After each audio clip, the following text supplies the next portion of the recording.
搬走真的去不成大营吗？这种天气，外头连马车都走不了。主子，你就算到了大营，守营的人隔着这么大的雪，也看不清楚你是谁。硬闯的话，是会被乱箭射死的。你偷偷的潜进去跟玄天明说一声呢？我能不能平安的把你带到大营去，都不敢承诺，何来潜进去一说？唉。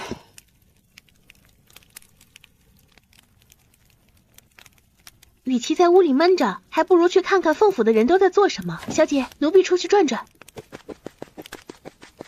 这个黄泉总是闲不住，下雪而已，你们都是会轻功的，没必要跟我一起困在屋里，让他去看看也好。你说下这么大的雪，大营那边会不会有事？奴婢也不知，京城从来没下过这么大的雪，但也应该问题不大，无外乎就是做饭吃饭难了些，但殿下肯定是饿不着的。我是担心他的腿。说起玄天明的腿，忘川也跟着担忧起来，两人默默地坐着，谁也不说话，连带着搬走都跟着压抑起来了。好在黄泉没过多久就回来了，将一个消息告诉给凤玉衡。凤晨瑜在屋里发疯呢，说是今早派人去请大夫，可惜不但大夫没请到，派出去的丫头也没回来。哼，这么大的雪能回得来才怪。他为什么又请大夫？他疯子似的大喊大叫，也听不明白到底说的是什么意思，好像就说什么还没来，上次那个大夫是骗子之类的。凤玉衡琢磨了一会儿，心里便有了数，原本还郁闷着的心情也有所缓解。下了这么大的雪，京中各项建设都需要支援，不管是人力上的还是财力上的，皇上肯定是要跟着操心的。等雪停了，咱们就以裕王府和百草堂的名义做点善事，至于做善事的钱，凤晨瑜已经给咱们准备好了。忘川、黄泉两人都糊涂起来了。凤晨瑜给准备好了，这是什么意思？难道你惦记的是沈家给他的100万？不，那100万，凤景元已经先你一步惦记上了。他不是还没弄到手吗？只要钱还在凤晨瑜手里，就由不得他说给谁就给谁。等着看吧，雪一停，凤晨瑜就得主动找上门来。凤大小姐从柳云那边过来了，现在被丫头堵在门口，请小姐示下，让不让她进来？把她放进来吧。是。凤雨恒，我今日有事求助于你，作为交换条件，我给你1万两银子作为酬谢，如何？是什么事居然可以让大姐姐拿出这么多钱来？我好像怀孕了。大姐姐，真的假的？你没跟我开玩笑吧？哎呀，那这孩子到底是应该跟我叫姨母，还是该跟我叫姑母呢？凤晨瑜觉得求谁也不能求凤雨恒啊，这不是找上门来任人家奚落，价钱不公，咱们再谈。二妹妹，你开个价吧。大姐姐，1万两，我帮你验孕。验孕什么意思？你现在不是不确定自己怀孕了吗？我有办法帮你验明到底是不是怀孕，但这次验孕我开价1万两，你可愿意？是不是太贵了些？你这明摆着讹诈，不过摸摸脉而已，你要1万两银子。你说的没错，我就是讹诈。如果大姐姐嫌贵，那就去找别人啊。更何况要确定一个人是否怀孕，可不只是掐个脉那样简单，万一诊错了，你的身子可就废了。将来若是再也不能怀孩子，那可是大事。罢了，1万就1万，那拿掉孩子呢？不多，100万而已。你是故意的，对不对？你知道我手里有那100万银票，便想方设法的要骗了去，对不对？对，全对。只是我并没有想方设法，而是你自己找上门的，一点都没得商量。哼，有人要拿迷药毒我的时候，怎么不来跟我打个商量？大姐姐，破财免灾，这个道理你不懂吗？先做你说的那个验孕。可以，拿来。什么？你要什么？银票啊，要不你付现银也行，我就受点累，派下人到你院子里抬一趟。不用，你先帮我看了诊，我这就叫人回去取。可以。再回来时，凤雨恒的手里已经多了一样东西，一个长条形的物件，一只透明的不知道是什么材质的小碗。凤雨恒将手里的东西递给他，陈瑜拿在手里只觉新奇，可待凤雨恒与他讲了一下这2样东西是做什么用的之后，怎么可以那样？怎么就不可以？你没上过茅房啊？我告诉你，这可是最准确的确定是否怀孕的方法。就我这2样东西值多少钱，你知道吗？关键是多少钱都买不到啊！这可是波斯的好物，别以为你那1万两银子花的冤枉，我还觉得我要少了呢。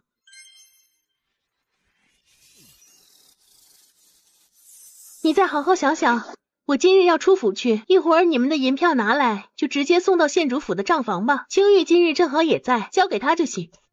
谁赢？七哥，七殿下，七哥，小心点。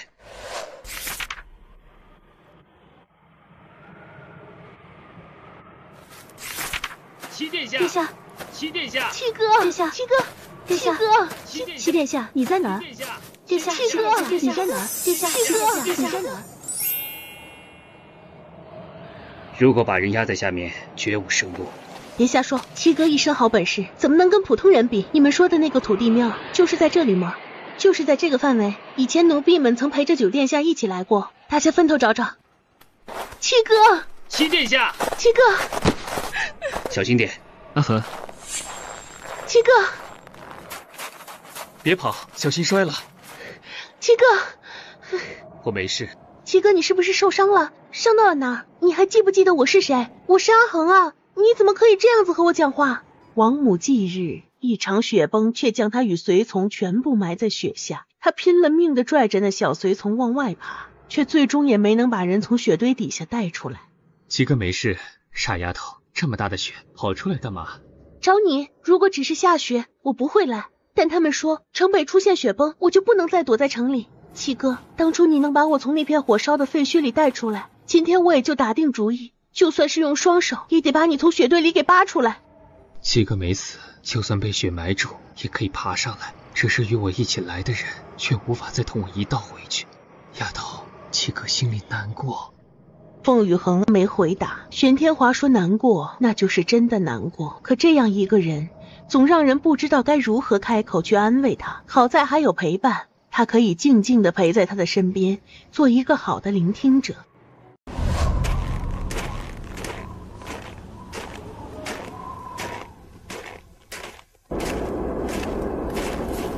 七殿下受伤了，属下背着您吧。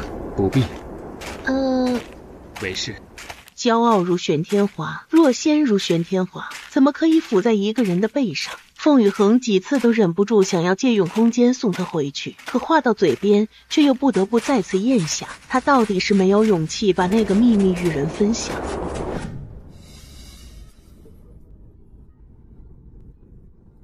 就让我给你看看吧，好不好？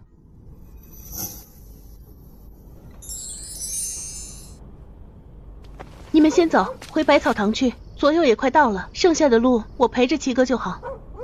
是。搬走，你也回去。不行，你不回去，我不可能一个人走。这里有七哥，没事的。七殿下受伤了。搬走。哎，不必，你看吧。好。挫了筋，骨头没断，但并不排除有骨裂的可能。我给你用些镇痛的药，你忍忍。进了城，先跟我回百草堂，我再给你好好看看。都听你的。这个就是明儿当初用过的那种吧？对，玄天明用过，飞鱼也用过。真是神奇，可是这脚完全没有知觉，我没法走路啊。殿下，属下背着您吧，天都快亮了，主子找您也找了一整夜。你背我吧。七哥。没事，早些回去才是最要紧的。好。七哥，我想给你再好好检查一下脚，但这种检查的方法有些特别，我必须得先和你说明一下。我信你。好。凤羽恒通过静脉注射给玄天华进行了麻醉，而后直接带到药房空间的手术室里，照 X 光，分析结果果然不出他的所料，软组织损伤，单纯性骨裂。他犹豫了一下，在石膏和中药外敷之间做了选择，最终选择后者，因为他这药房里有一副好药，前世的凤家祖传的接骨散。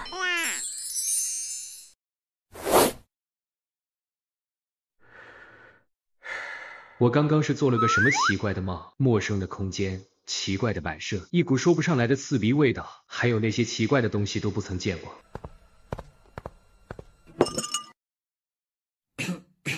殿下，你醒了。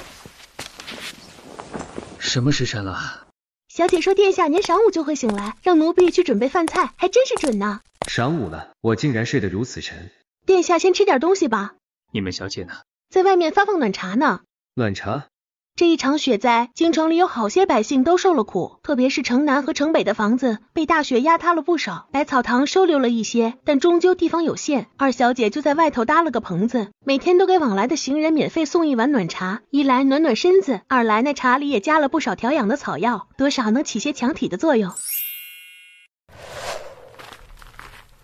现在城里有很多人自愿的投入到扫雪的任务中去，这些多半都是曾经受过百草堂恩惠的人。小姐说不能个人自扫门前雪，京城是大家的，不能只靠着官府来打理。玄天华从前只知道凤羽恒医术精湛，后来又觉得他古灵精怪又爱憎分明，今日却发现其实这丫头心里是有大主意的，行事虽然大胆，但却计划周详。是唇王殿下，果真是唇王殿下。唇王殿下，千岁千岁千岁！都起来吧。今日本王与季安县主都只是这百草堂的伙计，你们若是真的想记着这份恩情，就记在百草堂便可。谢殿下。七哥，你醒了。让我来吧。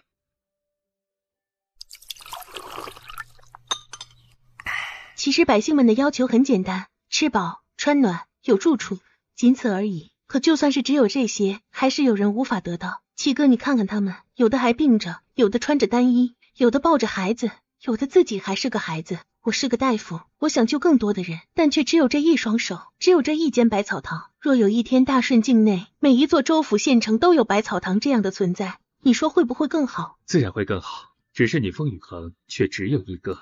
那如果全部都是我开的呢？所有的东家都是我，所有的掌柜都由我这边统一调教，合格之后再送到各地去管理，一切经营方法与行事理念都与京城这边如出一辙，就连铺面的样式也都保持一模一样。七哥认为如何？怪不得父皇封你为季安县主，济世安民，天下唯你一个阿恒。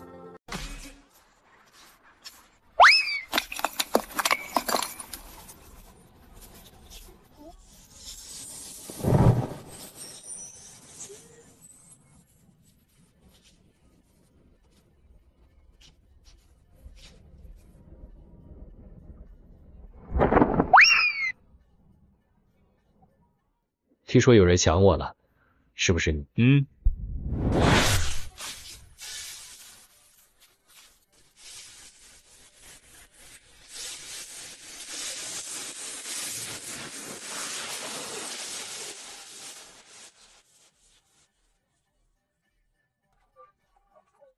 怪不得父皇封你为季安县主，济世安民，天下唯你一个阿恒。那啥，七哥可有听说布家的那位小姐如今是死是活？布家的探子回报，布霓裳被太医救活过来，布家准备将她送到京郊的庙里，但想来这几日大雪，想出城是不可能的，应该还留在布家。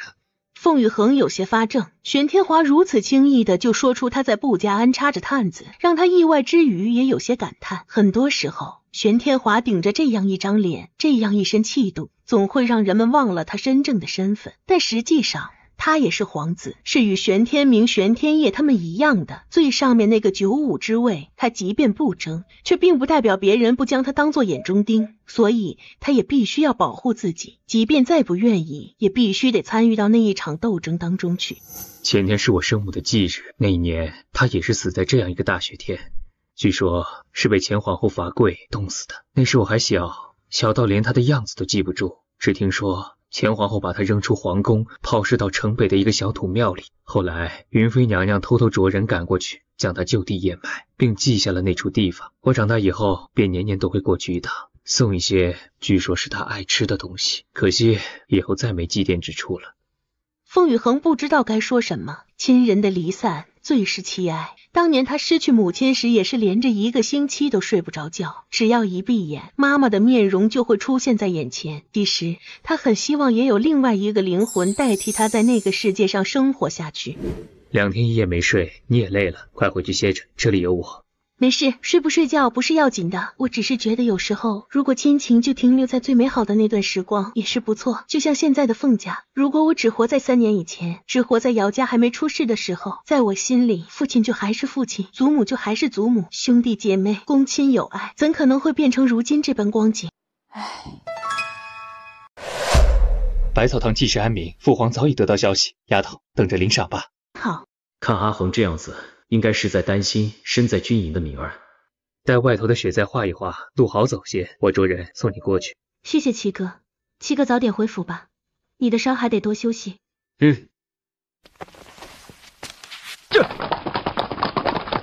领不领赏的，凤玉衡倒不是很在意，只是看着玄天华的马车越行越远，他又担心起玄天明来了。之前总想着过去看看，但如今想来，倒是应该多相信他一些，不能因为一场雪灾，女人就担心的要跑到军营里去，这让他的将士们看到了，指不定笑话成什么样子。他想通这一层，便不再纠结于出城去大营的事，倒是又看着百草堂外排的越来越长的队伍，开始忧心。这场雪灾好多人都没房子住，听说百草堂这边收留人都往这边赶了，已经没地方收留了。这样下去不是办法，一碗奶茶解决不了最根本的问题。百姓们需要的是更多灾后物资，以及部分房屋的灾后重建，而这些则需要大量的金钱。孟川，你再回一趟府里去找凤晨瑜，就说我要你问他考虑的怎么样，并且告诉他那件事情宜早不宜迟，晚一天就多一分危险。那小姐您自己小心。放心吧，还有搬走呢，百草堂这也有这么些人，没事，你快去快回。好。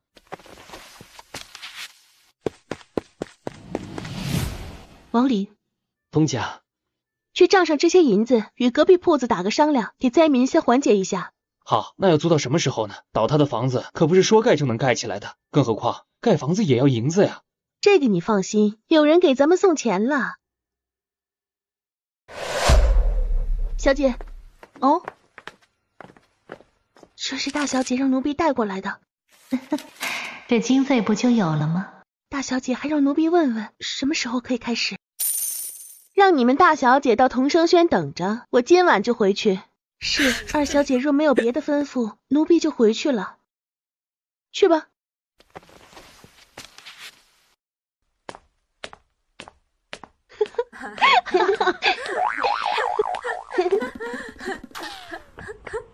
两个方法你自己选，一种是药物，就是我给你一种药，你吃了之后最多小半个时辰就会有感觉，身下血量大于月事量。还有一种人工手术，我麻醉了你，利用工具将你肚子里的东西吸出来，你选哪一种？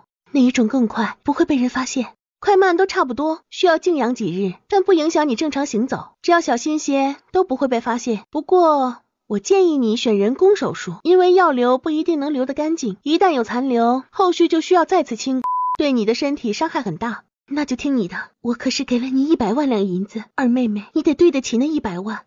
放心，100万算什么？大姐姐，我敢与你打赌，日后你要给我的钱会更多呢。啊，什么意思？难不成凤玉衡是想用这次拿掉孩子的事情讹诈我更多钱财？如果我不给，他就把我的事情泄露出去吗？啊，凤玉，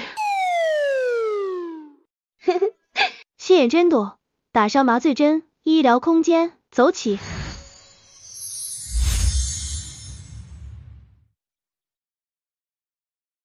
哼，真是便宜你了，直接享受了21世纪最先进的技术。大姐姐该醒了。孩子没了，没了，大姐姐请回吧。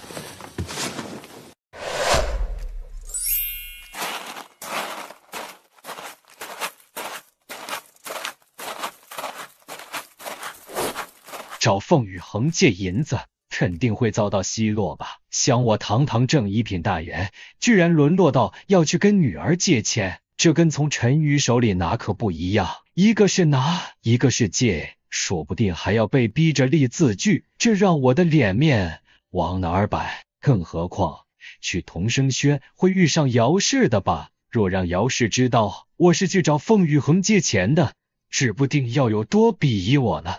去嘛，不去了吧？要不再考虑考虑？算了，还是回去考虑考虑再说。凤锦元直到回了松原的书房，又有些后悔，方才都到了柳园门口，怎的就没勇气进去？如果方才进了，这会儿怕是已经把事情办完了吧。今早善朝时，三皇子找本相，表明不在意陈瑜被贬为庶女，还愿意娶陈瑜为妃，说明陈瑜这枚棋子还有用。目前最好的办法是尽快找到奇药，医好陈瑜的清白之身。安慰，封下。上次说的事情办得如何了？属下无能，那种药世间难寻，不是说花楼里会有吗？属下失职。凤锦元心里发寒，他知道那种药也不过是传说中的东西，能找到是偏得，找不到也属正常。只是没有了那种药，陈瑜将来那一关，我怎么向三皇子交代？明年他就及笄了呀。放心，100万算什么？大姐姐，我敢与你打赌，日后你要给我的钱会更多呢。还要给他更多的钱？难道他有恢复我处子之身的药，所以才那么笃定我还要花钱？对，他肯定有那种药。走，我们去同清轩。什么？你有那种药对不对？方法是有，但不是药。我不管你用什么方法，只要事情能成，价钱你开。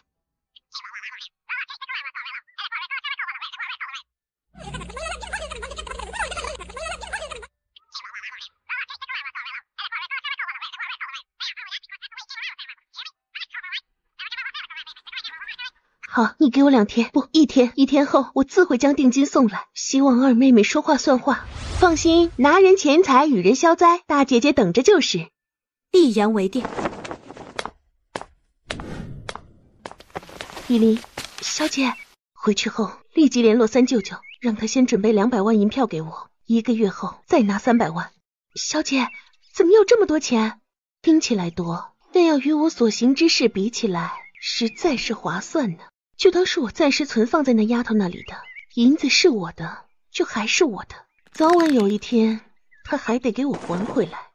没错，她的确觉得不是很多，500万就能买回她的清白，这对于陈瑜来说实在是大好之事。待将来有那么一天她坐上后位，多少银子都得给她原封不动的吐出来。你就跟三舅舅说，500万我买一个清白之身，将来事成，陈瑜定不忘舅舅大恩，定不忘沈家这些年的支持与栽培。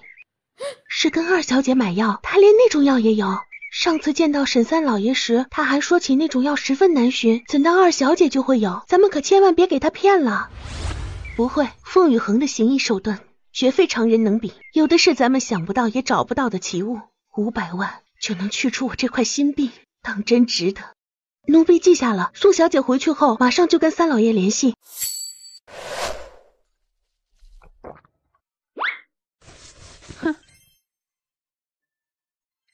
虽说你我2人已经和离，但好歹做了这么多年夫妻，老太太病着呢，你倒好，多少日子没去问过安了。哼，真是可笑，谁家和离后还要上门问候从前的婆婆的？你这是什么态度？我这就是不待见你的态度。丞相大人，我跟你之间已经没有任何关系，你今日上门，我能给你把椅子坐，再给你口茶喝，已经十分仁慈。若不是看在你是来找阿恒的，今日这个门你根本就进不来。姚氏愈发的觉得自己当初真的是瞎了眼，父亲姚老爷子一世英名，只怕做得最糊涂的一件事，就是将自己的宝贝女儿许配给了凤锦元吧。你被一个女人如此奚落，他居然还能在这里坐着忍受，这到底是为什么？一想到这儿，转身就往外走。姚氏根本也不拦，甚至还毫不在意的说了句不送。凤羽恒，父亲不是要走了吗？阿恒正好要跟娘亲说说话，就不送了，父亲慢走。凤锦元被他噎得走也不是，留也不是，一时间站在原地不知如何是好。娘亲，我也累了，阿恒，你看着招呼吧，只要不留饭，他愿意待就多待一会儿也行。娘亲去歇着了。娘亲放心，咱们晚饭都吃过了，厨下连剩菜都没有。那娘亲就先回房了。好，父亲别站着了，坐吧。这般为难的样子，想来是有事求我，我看他能忍到什么时候。为父是来借银子的。啥？为父是来借银子的。啥？你这是什么反应？为父实在是需要一笔银子周转，没了办法，这才找到你。你若不借，说一声便是。父亲要借多少？借银子作何用？作为一个债主，总是有知情权的吧？为父借银子自然是有为父的用处，这个你不必知道。至于数额，100万两。银子女儿是有的，但父亲也知道，女儿的银子全部都是誉王殿下给的，将来这些东西也是女儿给自己攒的嫁妆。父亲既然开了口，女儿总不好说不借。可既然是借，父亲准备什么时候还？就以2年为期，待你15岁之前，为父定会将这笔银子如数奉还。父亲，您这账算的不对吧？怎么不对了？您看啊，女儿现在有100万两银子，我把这些银子存到钱庄，每月还会有利息拿，光是这些利息差不多就够同生轩的下人们吃喝了。可我现在要把这些银子取出来借给父亲，借期是到我及笄之日，我借您100万，您还我100万，这里里外外的相当于我每月都有一笔利息在损失啊！不行，如果这样的话，女儿不借。凤锦园差点没气吐血了，就想说你个地主还差这点租子，结果他还没等说呢，就听凤玉衡悠悠的来了一句：地主家余粮也不多呀，也得算计着花呀。好，那你要多少？按钱庄利率就可以。另外，这么大一笔银子，父亲不能说拿就拿，立个字据吧。可以，你着人背笔墨吧。慢着。又有何事？慢着。又有何事？100万实在是太多了。说出去的话泼出去的水，你堂堂县主，难不成还要反悔？那倒不至于，说了借给父亲就是借给父亲，女儿何时说话不算过？只是100万实在太多，就这样凭一纸借据就借出去，总觉得心里不踏实呢。我堂堂一朝丞相，又是你的父亲，还能骗女儿的银子不成？父亲自然是不会的，但阿恒就是个小女子，总有些女子的小心思，以这点小心思得了父亲君子之腹，实在是惭愧。可凡事都有个万一到时候父亲还不上银子，阿恒该怎么办呢？誉王殿下早就有过话，待女儿及笄就要请皇上为我俩主婚，如果这笔银子收不回来，可是很尴尬的。一般来说，借大数额的银子总是要用一些同等价值的东西来抵押的，这样借出银子去的那一方才会放心。父亲您说是不是？你说是就是吧。那父亲准备用什么来抵押呢？你想要什么？不如就用凤府来做抵押吧。绝对不行，说了半天你是惦记上凤府了，府里住着多少人你算过没有？你把凤府要去了，他们怎么办？原来父亲是不打算还这100万的呀。我怎么就不准备还了？什么时候说不还了？既然还钱，那还担心凤府做什么？到时候父亲归还银票，我归还地契，两清的事，有什么好计较的？你换个条件吧，地契真的不行。看来父亲还是没有还钱的意思，不然不会如此计较。祖母那样疼爱阿恒，阿恒怎么可能让他没有宅子住？不过就是怕万一哪一天九殿下问起来，我总得对人家有个交代。好吧，为父答应你，但你必须保证在银票归还之日也要将地契还回来。一言为定，父亲若是不放心，可以将借据到官府那里备个案。不必了，为父这就给你写好借据，房契就在松原，一会儿为父亲自取来，到时你将银票一并给我。那是自然。奴婢真是服了小姐，外头赈灾用的100万，用的是凤沉鱼的银子，如今借了凤相100万，用的还是凤沉鱼的银子，这花来花去，小姐您不但分文没出，还赚了。对，赚了。那小姐要这么多银子干嘛？咱们同生轩不缺钱，誉王府更不缺钱。因为皇上赐了我一块封地，而且我跟七哥打听过，那季安县穷的叮当响，除非我这辈子都不打算理那块地方，否则就只能用大笔大笔的钱去填那个坑。三殿下给的那个矿，近期也得安排人手过去看看了。那些事情我不懂，待玄天明回来，你想着提醒我去跟他说，让他派人去管吧。奴婢记下了。其实那个玉矿，小姐也不用太操心，三殿下经营了这么多年，早就已经形成了一定的规模，就算没人管，只要工钱照发，就会有人干活的。那就好。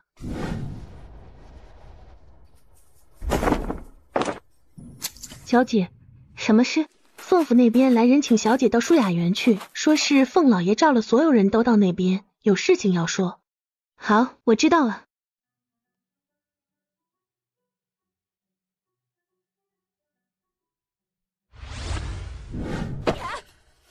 你又要干什么？干什么？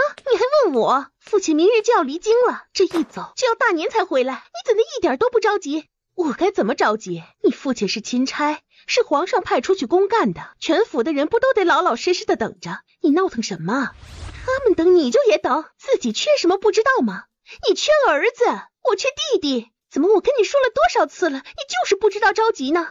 我怎么不着急？我都快急死了。可你父亲夜夜留宿在武姨娘如意院那里，我再急总不能上如意院去抢人，更何况就算是去了，也不见得就能抢来。姨娘，娘亲，现在是多好的机会，府里主母位空着，凤臣宇毁了，姚氏好不容易爬回主母的位置，可人家自己拿了圣旨和离了。安氏是个好拿捏的软柿子，金针不过是个下人出身，而且还没孩子，这府里最有机会的是谁呀？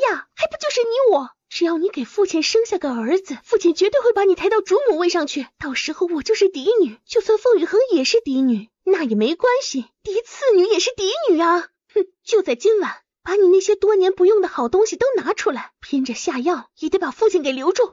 韩氏一惊，猛然想起他刚进府的那段时日，为了绑住凤锦园的身子，没少把过去在风月场上弄来的好物使在这屋里。后来凤锦园一直宠着他，这才慢慢不用的。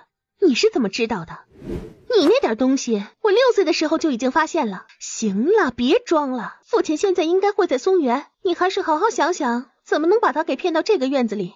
我知道了，你回自己房间去吧，别在这屋子里晃。行，你知道上进就好。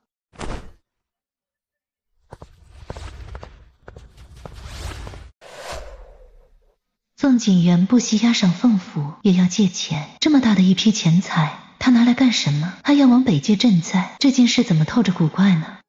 小姐今日似心神不定，是不是有事？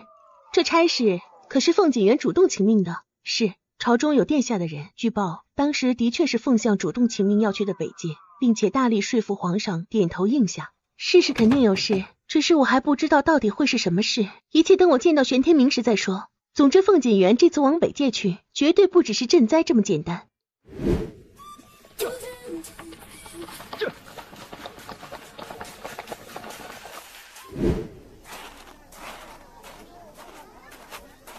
县主，你不是那个被二姐姐救活的死人吗？承蒙小姐还记得，多谢小姐救命之恩，小的给您磕头了。当初人人都说凤儿小姐在祖宅被烧死了，小的还到凤府门前去给小姐烧过纸钱，后来才知道小姐是被皇上接进了宫，还封了县主。小的能得县主救命，真是上辈子修来的福气啊！没有什么上不上辈子，我救你一命不过是机缘巧合，你不用放在心上。家里有人生病，婆娘病了，我来给抓点药。百草堂的伙计还少算了些零头，又多送了不少草药。那快回吧，别让病人等久了。哎，咱们到百草堂歇一会儿吧，好歹喝杯茶暖暖脚，我已经走不动了。二姐姐，到了你的地盘，不会连口茶都不赏吧？啊，这声音糟了！凤羽恒看着这二人，转瞬间就明白了一些事情。当初这男人醒来就说是个戴着斗笠的女子找到了他，而那女子是谁，一直都没能查出来。之后一连发生了很多事情，便就把这个事儿给撂下了。可眼下来看，似乎那起案件的真相瞬间明朗了起来。原来审视丧事那天，凤粉黛因为勾引玄天明不成，反而落水被送到京郊的庄子上去。没想到这丫头不思悔改，居然还暗地里干过这么一档子事。二姐姐怎么什么人都认识？我还以为二姐姐堂堂县主接触的都该是京中贵人，却没想到与这等贱民也能攀谈几句。我是县主，也是个大夫，唯一医者，不论男女老少，不分贫贱富贵，大夫看的是病，不是人。你回去吧，我叫人送你。多谢县主。四妹妹还要进去喝茶吗？我这百草堂虽然不大，但因为我曾亲手在这里救活过一个死人而名声大盛，四妹妹要不要进去参观一下？一个破药铺有什么可看的？哼！现在是凌晨1点钟了，我一直在试着登录骗子系，但是丧挨到这样，今天是周末，本来是有时间做的，但是都耽误在这里了，然后一直在剪音，但是剪音到现在试着来登录的时候还是登不了，所以可能这段时间又更不了了。可能大家都说别人没有问题，为什么我总有问题？我也不知道为什么，所以很抱歉咯。我的片子系崩了。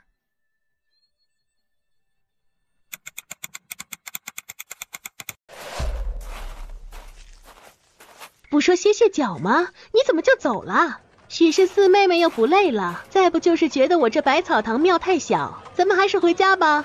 二姐姐的心可真大。据妹妹所知，九皇子离京已经有些日子了吧？你都不替他担心的？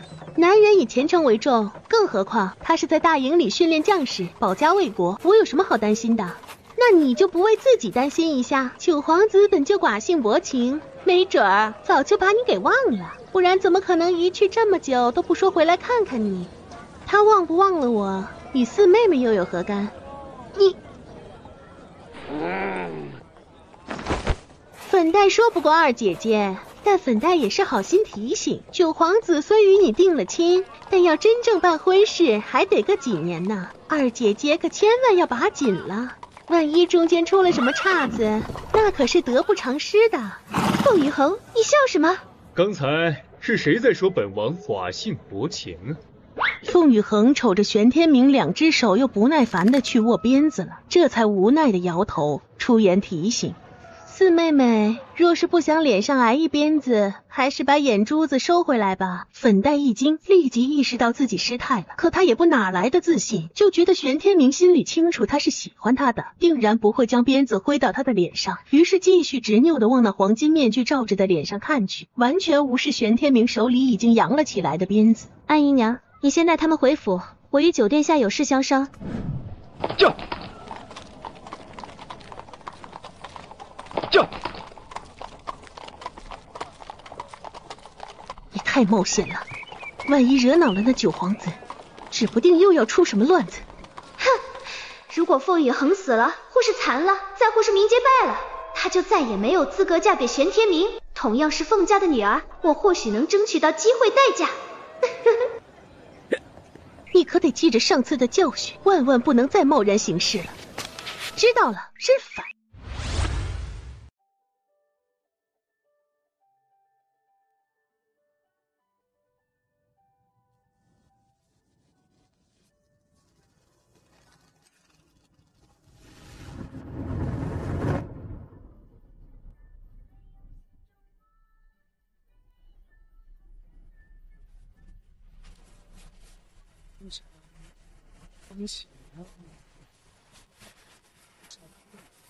他一心就中，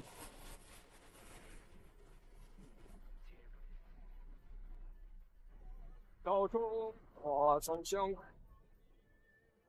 这抗战8年，我改善了人民生活，他实现了民主好处。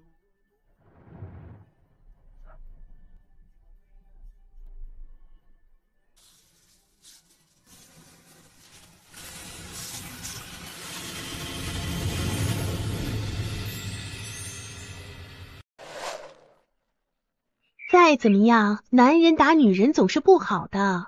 我以前也没少打过啊。那好歹是在府门里，这不是在大街上吗？恒恒，你什么时候变得这么讲道理了？你说我以前不讲理，玄天明，我什么时候不讲理了？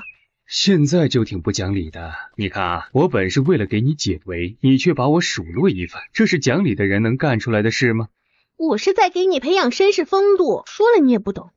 啊，对了，不是在大营吗？怎么突然回来了？我正想着送走凤锦园之后，往大营那边去看看你。看来我真不该回来，应该待在大营里，等着我们家恒恒去看我。你想得美！恒恒，你都不心疼我？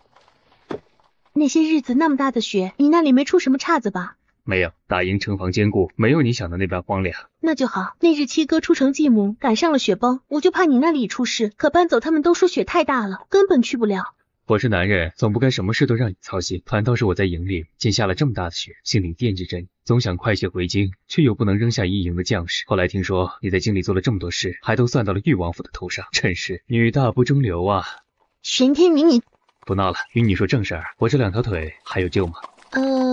凤玉衡逐渐平稳下来，视线移到他的腿上去，却久久都没说话。玄天明看他似有些为难，不由得道：没关系，左右轮椅我也是坐惯了。不是说不能治，只是我不敢妄下定论，一定能治到什么程度。腿骨坏成什么样子，光靠大夫用手摸骨是不精准的，我得为你仔细检查。好，那你安排一下，尽快吧。是不是出了什么事？三哥最近的动静有点不太掌握，原本我们查出他在外有精兵3万，可近日却接连扩充，具体扩到了多少还说不清楚，且正在往北部迁移。虽然小心谨慎，但全部分开，却还是被7个的暗卫查到些蛛丝马迹。北凤锦园前脚刚往北借去，玄天业的队伍后脚就往北迁，这难道只是巧合吗？不过这一切都还是我的猜想，做不得数。眼下最主要的是给玄天明治腿。明天你来同生轩吧，从正文进来，1连7日都不能离开。王府那头你要嘱咐一下。可以，今晚好好休息，不管我的腿能不能治好，大年之前我都要带你去一趟大营。你剑法玄妙，倒真能帮上我很大的忙。真的？别家的丫头这个年纪，不是在家里绣花描眉，就是跟着师傅学着琴棋书画。你倒好，整日里不是鼓捣药材，就是舞鞭弄剑的。女子做成你这样，倒也是叫人佩服。哼，改日我会记得绣个荷包给你。布我没缝过，但人肉却是缝过的。你放心，我的针脚绝对比那些闺阁小姐们要来的仔细。我真是娶了个特别的媳妇儿啊。还没嫁呢。早晚都得嫁。不瞒你，在西北打仗时，我们的队伍吃过弓箭的亏。那日在山里你走之后，我与白泽便是被一队神射手围攻，9死1生才突围出去。后来有据调查，只查出似乎是从北国千州借调的神射队，因为人数并不多，所以进了大顺进来，而且混到了西北部。所以，哥哥，帮我也练出一支神箭队吧。总有一天，我亲自带着你的神射队杀到千州去，与他们比一比，看谁的剑法更让天动。好，我答应你。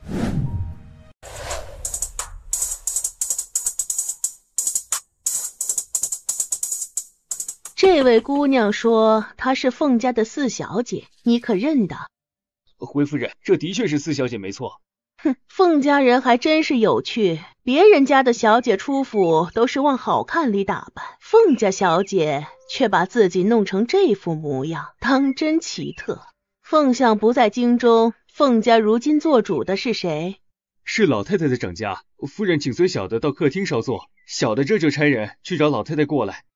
你说那周夫人该不会是来兴师问罪的吧？阿恒真的跟齐殿下？怎么可能？您就是不相信2小姐，总也是得相信齐殿下不是？他那样的人怎么会做出这种事来？说出去只怕全天下的人都不信呢。也是。老太太觉得赵嬷嬷的话有道理，再想想玄天华的性子，心里这才安稳了几分，可还是对周夫人的上门有些顾虑。他到底来咱们府上做什么？祖母，陈瑜啊，你是有何事找我？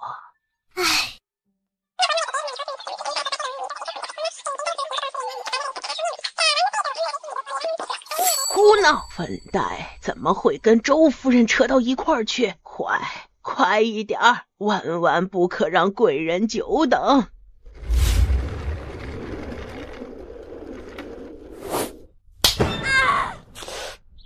为什么打我？你还有脸叫？是不是你把周夫人给请到府里来的？你小小年纪，到底安的是什么心？是善心，我也是怕2姐姐出事的时候，誉王府怪罪到咱们凤家头上。祖母，您不能一味的向着2姐姐，不管咱们其他姐妹的死活呀。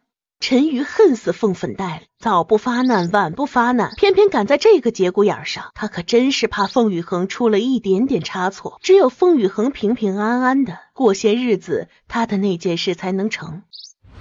四妹妹，你此事做得太莽撞了。祖母快些进去吧，别让周夫人久等了。不知夫人造访可是有事？不是凤家派四小姐到誉王府将老身请过来的吗？凤粉黛一哆嗦，这句话告诉他，这位周夫人跟凤雨恒简直就是同一种人。可他到誉王府去，这是事实，又是偷着跑出去的，眼下被人当着老太太的面摆上一道，他也无话可说。给我跪下！哼！祖母，粉黛也是为了二姐姐好，这种事情如果由旁的人去告诉誉王府，性质可就变了呀。哼，从前只知凤家主母爱生事端，又听说那个大女儿不是个省心的主，如今看来，这凤府还真是犬狼之窝，就连个10来岁的小丫头都这般的攻于心计，招人厌烦。我们未来的王妃在凤府还真是命苦。老太太，你们所说的到底是何事？可否为老身解惑？听起来还与咱们府上未来的王妃有关。老太太，你们所说的到底是何事？可否为老身解惑？听起来还与咱们府上未来的王妃有关。就是我在王府门口与您说的那个事啊。二姐姐跟七殿下在同生轩里已经共处几日了，七殿下都没有出来过。粉黛，休得胡言！不是胡言，那么多双眼睛都看着呢，粉黛怎么敢胡说？周夫人，小孩子家不懂事，您可别听他乱说，回头我一定重重责罚，万万不会让他污了阿恒的名声。你们凤家这就是在玷污王妃的名声。王妃在县主府为誉王殿下治腿，七殿下奉圣上口谕前往县主府陪同，怎的到了你们凤家人口中，就成了七殿下与誉王妃有染了？我早就说过，二妹妹不是那样的人。是圣上的旨意？怎么可能？四小姐这话是什么意思？难不成你是觉得他们真如你所述一般才是好的？凤老太太，你们府里的小姐到底安的是什么心？都是误会，请夫人千万要见谅啊！粉黛还不跟周夫人赔罪？粉黛已经意识到自己怕是被人摆了一道，却不知谁懒得摆他。凤雨恒压根儿就把他当一不懂事的小孩，是他自己连最基本的分析能力都没有，还偏偏嫉妒心强，喜生是非，这才闹出了一场乌龙。粉黛错了，是粉黛误会了二姐姐，不知道九殿下的腿伤可有治好？把你的嘴给我闭上！老太太，九殿下治腿伤也有些日子了，咱们不如跟着周夫人一道过去看看。对，周夫人，要不咱们一块儿去同生轩看看吧？真的不知道九殿下一直都在同生轩，不然应该早些日子就过去问安的。不告诉你们，就是怕你们兴师动众的。伤需要静养，王妃行医也需要安静的环境，皇上这才指命纯王殿下过去陪着。谁知道你们凤家人依然不依不饶，真是浪费了皇上一番苦心。也罢，7日之期已至，今日即便没有凤家人往誉王府去生拉硬拽，老身也是要往县主府走一趟的。快，一步同生轩，从正门走，就说是誉王府的周夫人到了。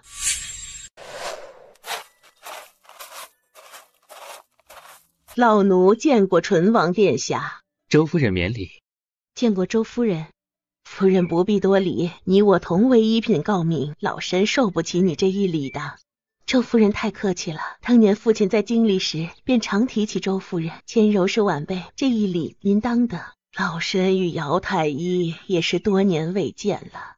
周夫人来得正好，弟妹给明儿治腿伤定的是7日之期，今日便是出关之时，不如就坐下来一起等等，想来他们也该出来了。好，就这样把我们晾在一边了。这姚氏理也不向我协，话也不跟我说了，真是气死我了。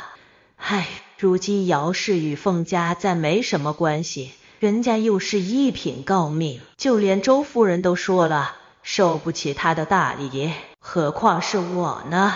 我们也等等吧。你们怎么来了？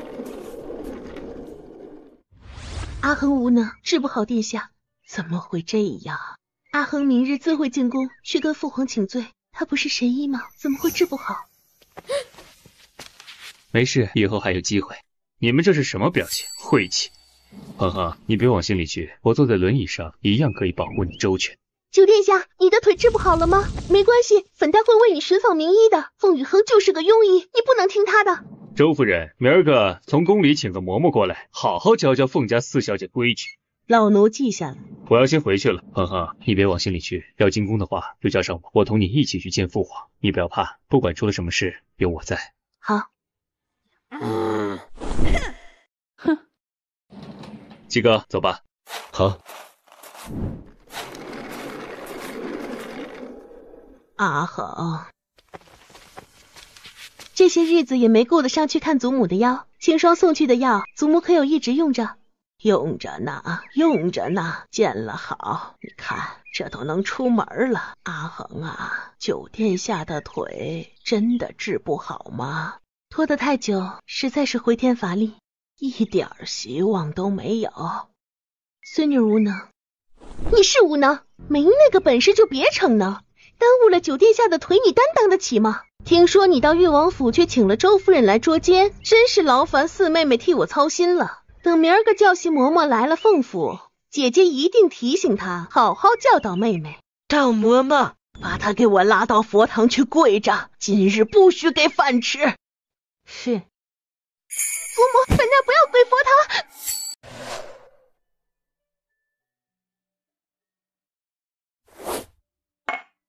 小姐且在这里等等，殿下很快就到。好。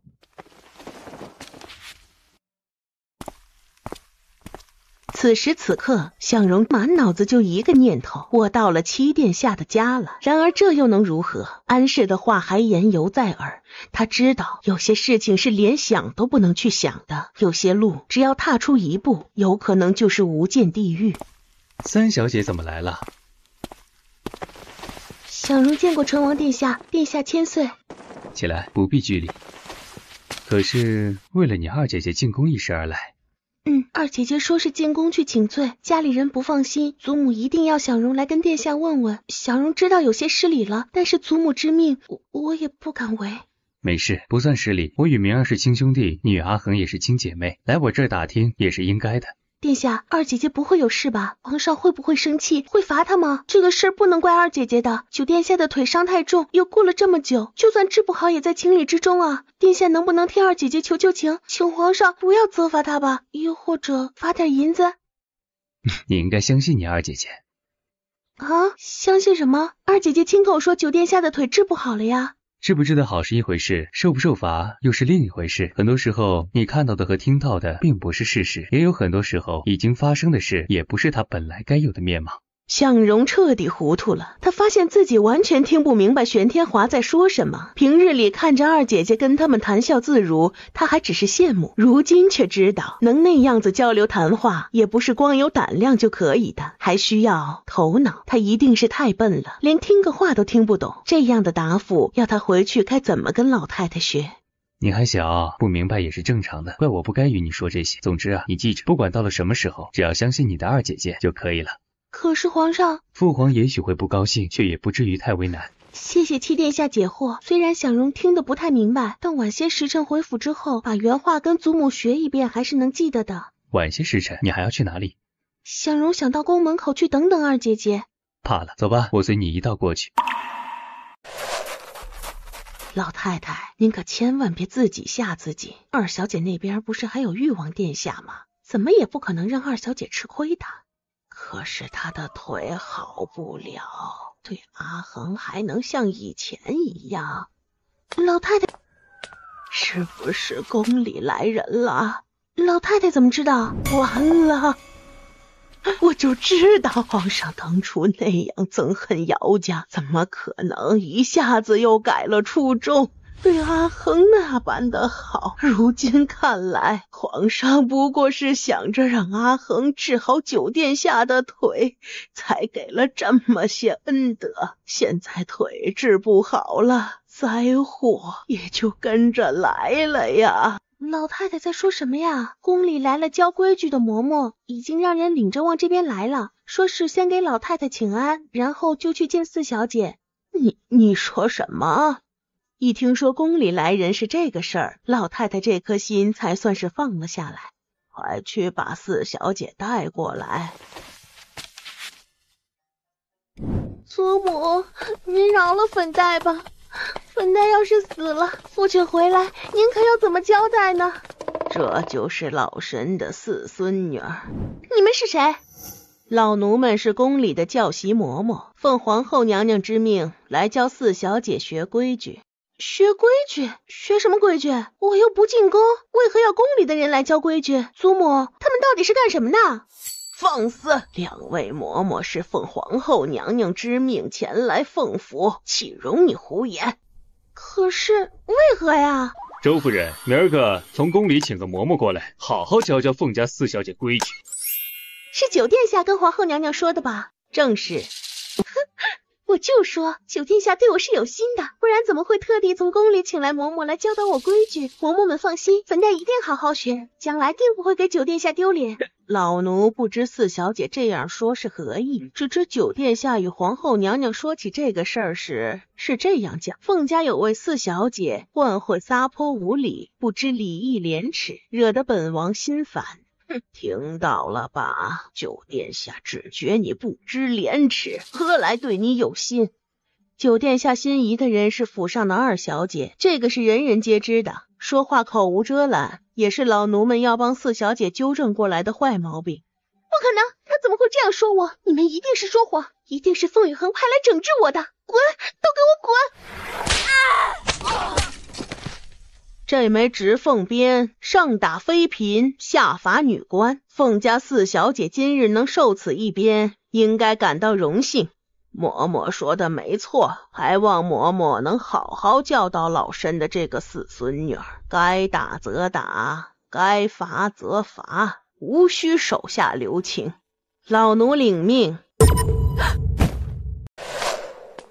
三小姐，老奴见过唇王殿下，殿下千岁。起吧。是祖母着急了吧？我跟七殿下一直在这里等，可是二姐姐并没有出来。老太太晚饭都没吃，就惦记着这边。不如我带你们进宫去吧，总在这里等，冻也冻坏了。能进宫吗？跟着我自然是可以的。不能太麻烦七殿下，我们在宫门外等等就好。倒是殿下您外头天寒，您还是不要陪着小荣一起等了。现在赵嬷嬷来了，我们留在这里就可以了。谁也不用再等，他们出来了。看起来应该是没什么事吧。早说过让你相信他。七哥，你怎么在这儿？看起来应该是你那三妹妹去找了老七，那嬷嬷是老太太派来的。明儿猜的极对。二小姐，您没事吧？二姐姐，皇上有没有罚你？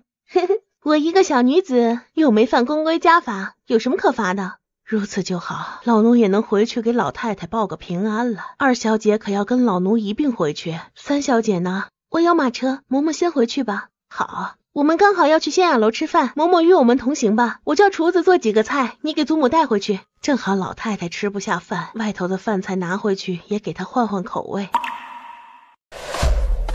哟，你们掌柜还说没有雅间了，本王正愁怕是要白来一趟，正好遇上七弟九弟，不如本王就与你们蹭上一顿可好？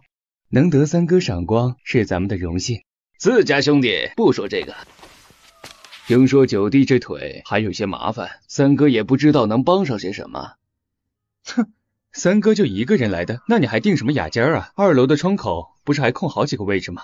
凤羽恒差点没笑出内伤了，知道人家明摆着就是想来个意外的巧遇，你怎的这点机会都不给？三哥不喜欢坐在堂厅，咱们兄弟许久没聚到一块了，今儿个正好赶上，也是天意。的确是天意。本王也是今早散朝后才听说的，九弟的腿真的治不好了吗？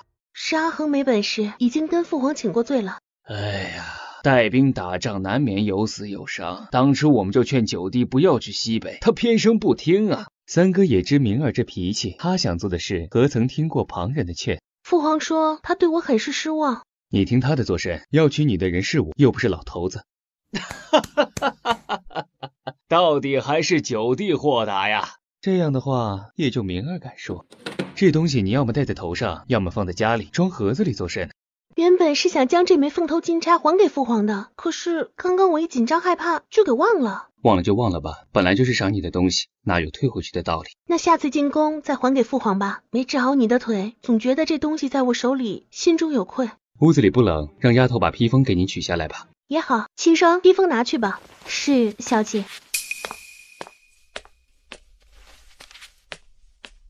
哎，今儿晌午出府时也没太注意，这会儿才发现轻霜的耳坠挺好看的，是玉石的吧？这坠子我不是第一次戴了，二小姐向来是谨慎入微的人，怎么会说从没见过这耳坠子？不是什么好玉，上月发了月例银子，小姐多给了奴婢一份，奴婢便买了它。说起来还要多谢小姐。我给你的那点月例银子，居然能买到这样好看的坠子，看起来跟月夕宫宴时大哥腰间挂的那个翡翠葫芦的材质很像。奴婢不认得大皇子。恒恒只说大哥，怎的你就认为是大皇子？小姐，奴婢。哎，你们这是干什么？好好的吃顿饭，坑个丫头置什么气？没有志气，我不过随口一说，逗你的。你是我的近视丫头，怎的连点子玩笑都开不起？都是奴婢的错。糟了，我的凤头钗不见了！什么？之前不是就放在袖袋里吗？你再找找。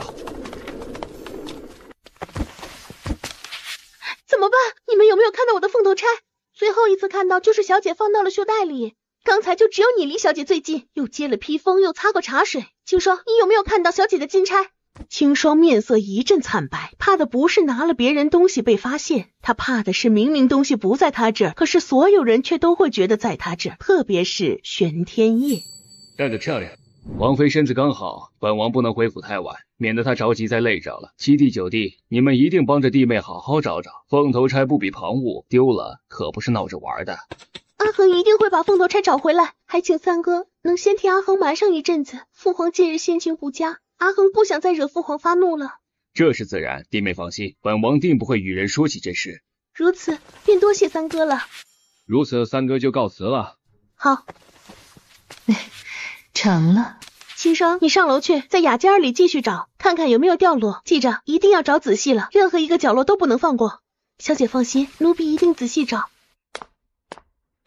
妙手圣仙，这名字还是玄天明说给我听的。江河上赫赫有名却又神龙见首不见尾的第一神偷，居然扮作丫鬟潜伏在我的身边，还真是看得起我。想要我的凤头金钗，也不问问我的空间答不答应。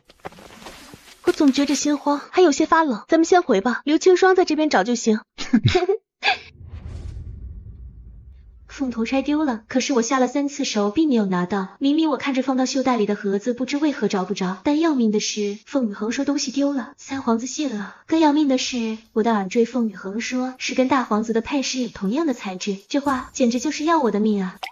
小姐是从什么时候开始怀疑清霜的？就是那次雪灾之后，有一天我醒来，总觉得屋子里的摆设好像有些不大对劲儿，倒是不乱，可也太过整齐了些，就连头天晚上睡觉前我碰偏了的花瓶都摆正了。妙手圣仙当真名不虚传，进了屋里居然连搬走都没有发现。那眼下怎么办？咱们还是要多防范着，晚上我来给小姐守夜吧，万一清霜再回来呢？她不可能回来了。为什么？打从今日在仙雅楼偶遇玄天夜时，凤羽恒就笃定清霜的主子便是那人，所以他故意用一个耳坠子的谎言挑了那主仆的关系，因为玄天夜不会放过他，眼下只怕清霜正受苦呢。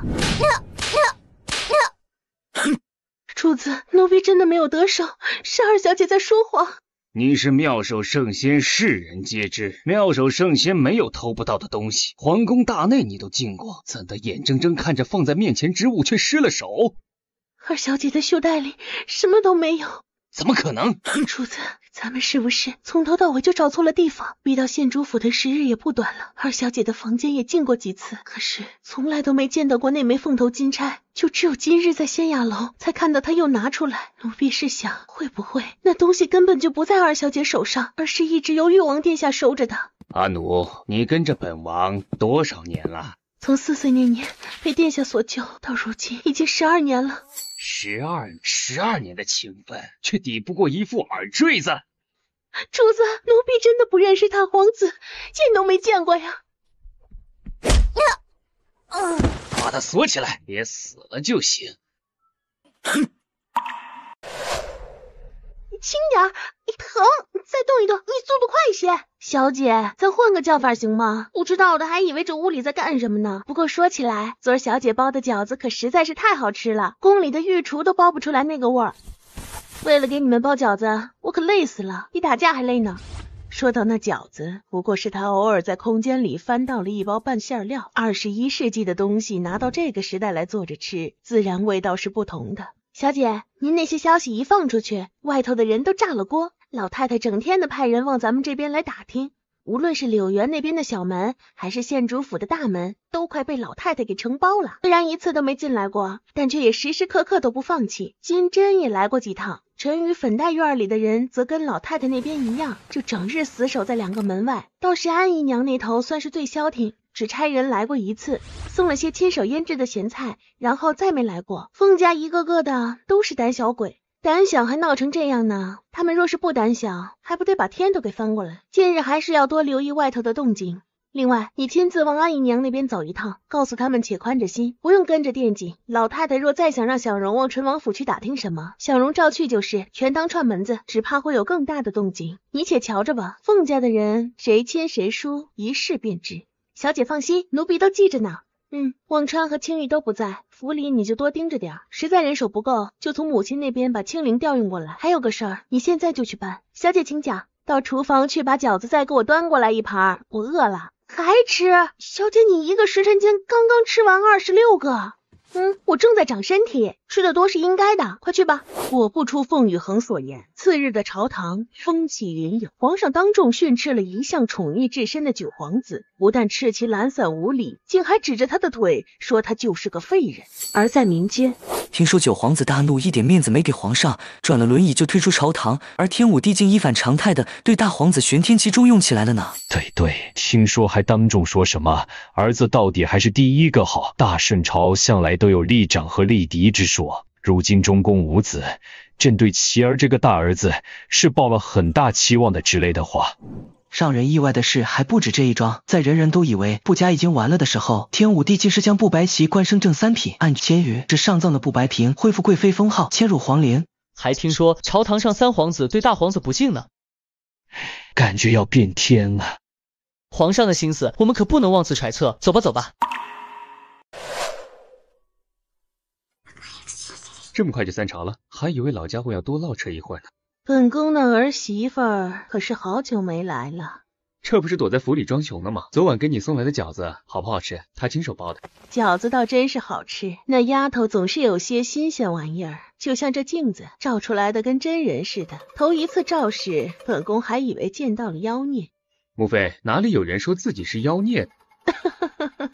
华儿就是会逗母妃开心。不过说起那饺子，你们也都吃到了吧？那味道真是比宫里厨子包出来的好太多了。这座皇宫啊，越来越不合心意了，连个饭都做不好。说起来，那什么破皇位我也不愿意要，但若要了，你便能过得好些。我可不用你管，老家伙哪天归了西，本宫便也不用再在这宫里待着，到时候逍遥快活，谁还要跟着你们继续受罪？也好。谁也靠不住，你们管好自个儿就得了。老家伙那些个儿子没一个让人省心的，你们兄弟俩还是要多加小心，别到时候让人算计了去。你就别操这个心了，没事就多照照镜子，瞅着点脸上有没有生出皱纹来。你这个腿和脸，本宫看着总是不舒服。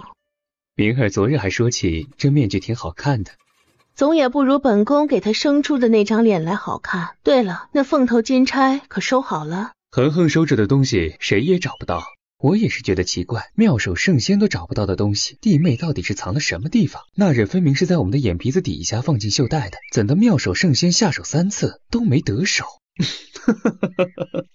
我也不知道，他的事我总是问的少。怎的就问的少？你不是对那丫头挺上心的？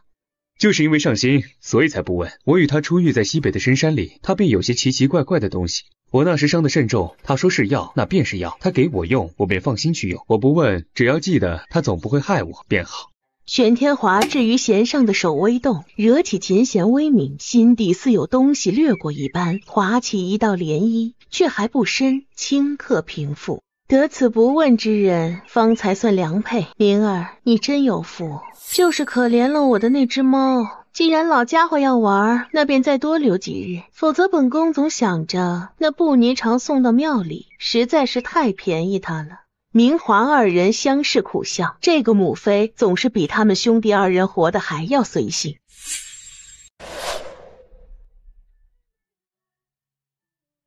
你确实是掉在河里了，对不对？是的，姨娘。妾身多谢二小姐救命之恩。这是做什么？快起来！不是二姐姐的安危，刚好在湖边。香蓉如今已经是只水鬼了。你看到是谁下的手吗？是韩姨娘。什么？她为何要害你？香蓉把之前的事情说了一遍，气得安氏差点没冲出去跟韩氏拼命。你们听着，之所以今晚我没有让小荣当众揭穿韩氏的丑事，一来是因为小荣毕竟年纪小，当时又没有人证在，韩氏若矢口否认，咱们也没有办法；二来，那韩氏若真的是给凤锦园生出孩子来，才是最热闹的时候，到时候就算是咱们想让他活，凤锦园也绝对不会放过他。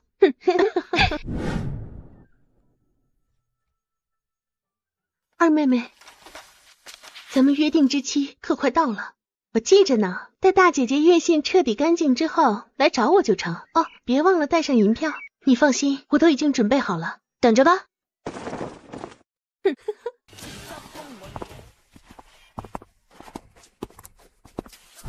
小姐真要给凤晨瑜治那个病，治好了的话，咱不是白费功夫了。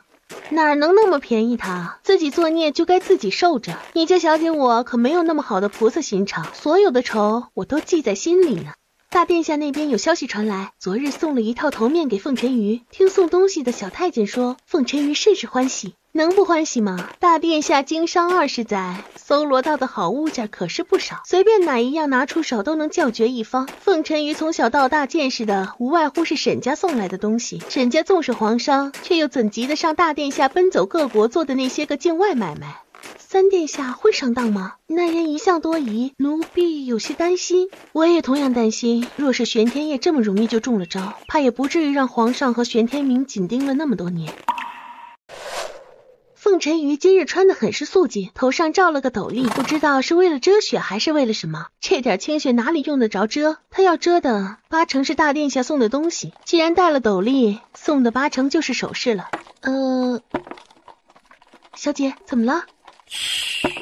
你听，咱们的马车怎么会有只大葫芦？我也不知道，但这葫芦里有东西。是蛇，小姐，里面是蛇。确定。奴婢幼时被蛇咬过，从那以后对蛇类就特别敏感。奴婢可以断定这里面就是蛇，要打开看吗？这蛇动静挺大，只怕一旦开了葫芦口就要窜出来，那就先让他没本事折腾。啊，小姐怎么随身还带着这么大一根针？放哪儿了？不扎得慌吗？咱们来看看到底是什么样的一条蛇。竹叶青，什么人能在咱们的车里放这东西？你看我挂着这么大一只葫芦，是不是也挺帅气的？小姐，都什么时候了，您还有心思说笑？不说笑能怎么办呢？咱们现在下车去找仇家拼命。黄泉，你想想，能神不知鬼不觉的把东西放到马车里，哪一类的人能做到？身边的人。换个方向去想，如果这葫芦是我们的，原本就放在马车里，有心之人要怎么把它取走？小姐的意思是偷？青霜，是青霜干的。妙手圣仙，只有他做起这事来，才能如此干净利落。青霜既然能出来做事，就说明玄天业将他给放了。我利用耳坠子设计陷害他们，看来没有达到预期的效果，这可不是个好兆的。近5年来，江湖总有传闻说妙手圣仙是天下第一神偷，只要他出手，就没有偷不到的东西。却没想到这样的人却被三殿下所用，还混进了同生轩来。哼！不是有句话说魔高1尺道高1丈吗？那样厉害的人物却在小姐面前失了手，这就说明小姐您才是最厉害的。我哪里是厉害？青霜手指下的功夫我可是领教过的，如果不是我有那个作弊的空间，根本就是防不胜防，只怕凤头钗早被人偷走100回了。小姐接下来准备如何行事？您就带着这只大葫芦进元王府吗？有何不可？你有没有听说过毒性越是强的蛇入药就越是好？既然三殿下把主材都送到咱们面前了，本县主不请他喝一壶竹叶青泡的酒，岂不是太失礼数？哼，倒还真是有些期待这场宴会了呢。本王已在此恭候凤大小姐多时，还望凤大小姐能赏光同行。大殿下还挺像那么回事。凤家的大小姐什么时候跟大殿下扯上关系了？谁知道呢？请大姐姐知些礼数吧。本王于人前光明正大的想要大小姐赏光，这与礼数有何干系？这位小姐烦请口下积德。本王虽说脾气一向很好，却也并不任人说三道四。凤家这位四小姐还真是不知天高地厚。不必理会，我们快进去吧。好。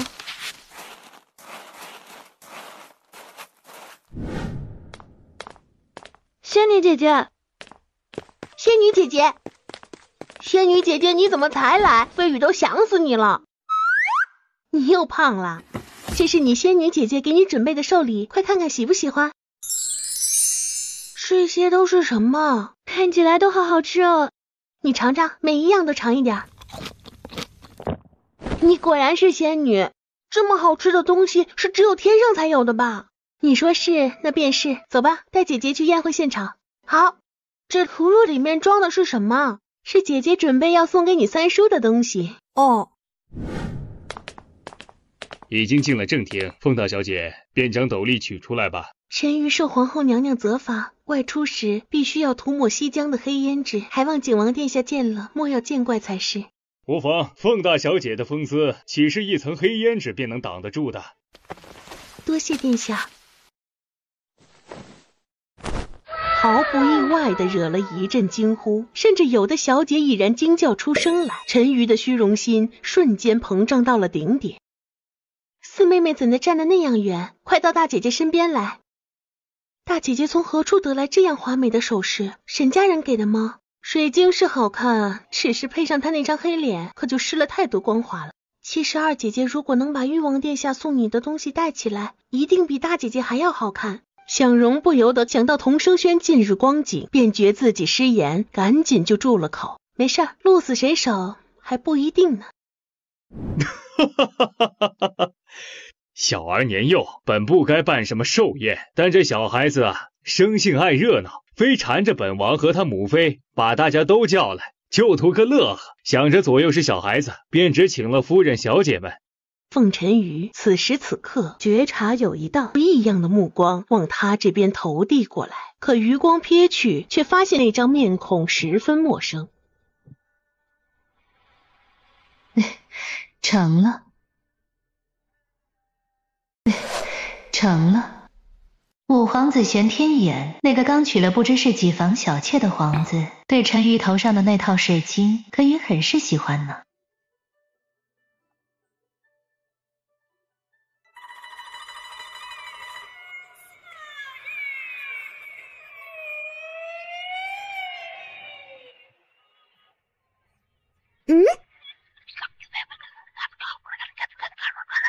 那婢女跟凤晨瑜说什么呢？可惜被挡了视线，看不唇部动作，要不然从唇部动作就能分辨出那婢女说了些什么了。凤宇恒扭回头来，刚好对上玄天夜的目光，那双习惯性的怒目在他面前只停留了一瞬，便盯上葫芦。凤宇恒扯开唇角笑了起来，然后将手中茶盏举起，竟是与玄天夜摇敬了一杯。玄天夜倒也不必，杯中之酒一饮而尽。姐姐瞧着四妹妹喜欢这东西，妹妹若不嫌弃，就拿去吧。你要把如此贵重的东西送人？这是我家里的四妹妹，我是姐姐，即便有再好的东西，只要妹妹喜欢，都是要让给妹妹的。只是这套头面也是贵人送的，不好全部转赠，不然姐姐就是把这一套水晶全给了妹妹，也是乐意的。能有你这样的姐姐可真好。凤晨瑜怎么舍得把那副耳环送给粉黛？上次姐姐送你的那副耳坠虽说也是好看，但跟这个比起来还是差了许多。四妹妹真是越来越美，再过2年长大些，只怕大姐姐都要被你比下去了呢。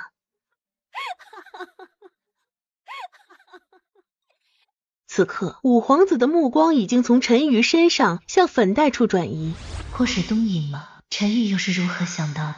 听神天明说，几年前五皇子曾爱慕后宫的一个妃子，被皇帝发现后，溺死了那妃子。据说那女子溺水时耳朵上正好坠着一副白水晶耳坠，五皇子至此对待水晶耳坠的女子情有独钟。本来和玄天明计划着让大皇子与五皇子出来扰乱时局，可是凤尘于何已经能精准地挑出耳环转赠粉黛。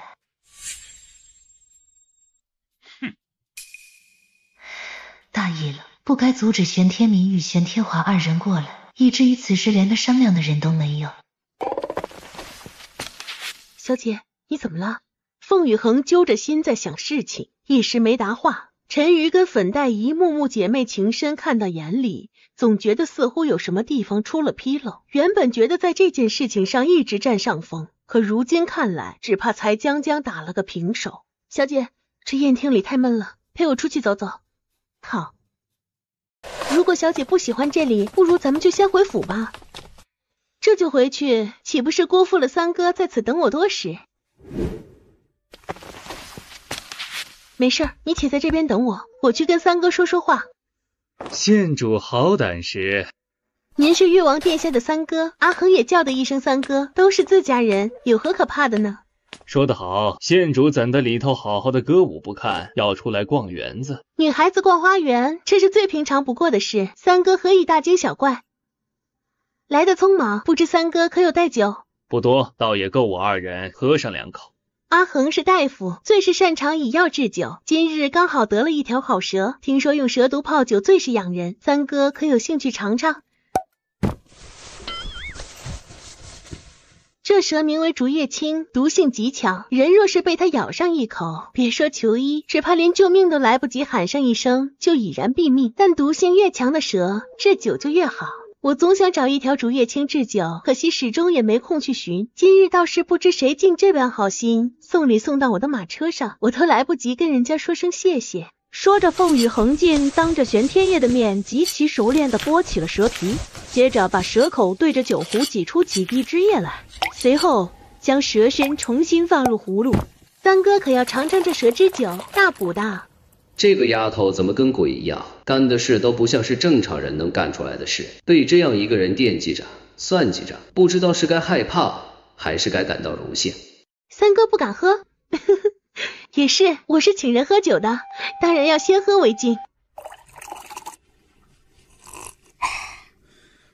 三哥该你了，当然若是三哥不敢喝，便倒掉吧。阿恒只是想把好东西给三哥尝尝，但也不能强人所难。他越是这样说，玄天业就越是不能不喝。一个小姑娘都喝了，他若倒掉，那成了什么？干脆一咬牙，拿起酒壶也喝了一口。三哥放心，蛇毒是通过血液发挥生效的，这样当酒喝，根本就跟中毒不挨着。能凑齐打出一整套头面的白水晶，实在难得，大哥也算是有心了。大姐姐命好，自然配得起大哥如此垂爱，不像我，从小被人说是灾星，若不是跟誉王殿下多年前就有了婚约，只怕要留在府里留成老姑娘呢。县主真会说笑。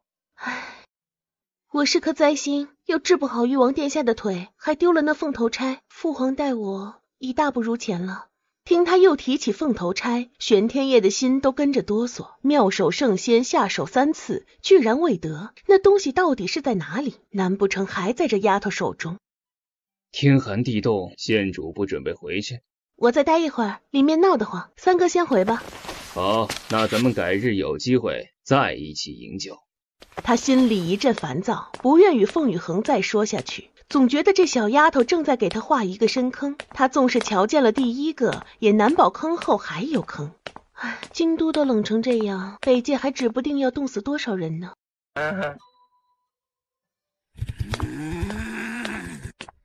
出来吧，别藏了。出来吧，别藏了。弟妹是何时发现本王在这里的？我就随便这么一喊，胡乱猜的。玄天启耸肩而笑，跟这位县主说话总是这样有趣。这一点打从前些日子玄天明偷偷带他到同生轩去，他便已经感觉到。弟妹跟九弟可真是下的一手好棋啊，把这么一个烂摊子推给本王。可知那妙手圣仙已经到景王府上去了多次，要不是本王身边暗卫还算机灵，只怕这项上人头已经被偷走不知多少次了。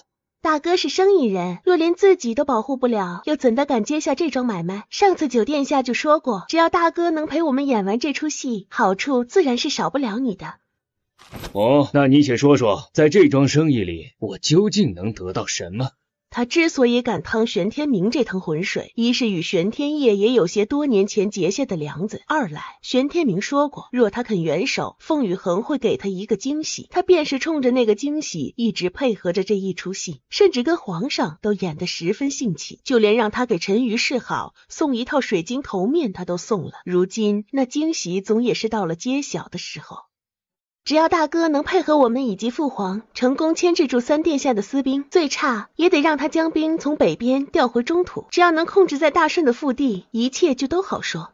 玄天齐自然知道三皇子这么些年一直蓄养私兵，意图夺位，只是不明白为何要极力阻止其往北边集中。他将疑惑问出，凤羽恒告诉他，因为我们怀疑他与北界的千州国早有勾结，若让他们联起手来，恐怕日后再破就没现在这样容易了。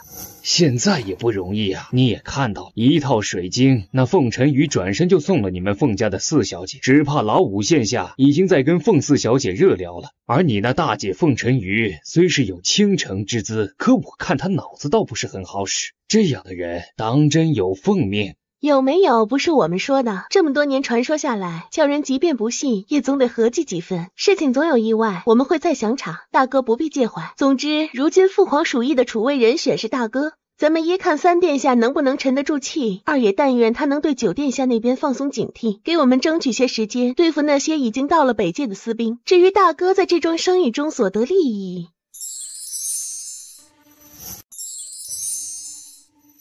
我们没有钱，大哥最喜欢的东西我跟九殿下没有。那你们有什么？听说大哥年近40，无子。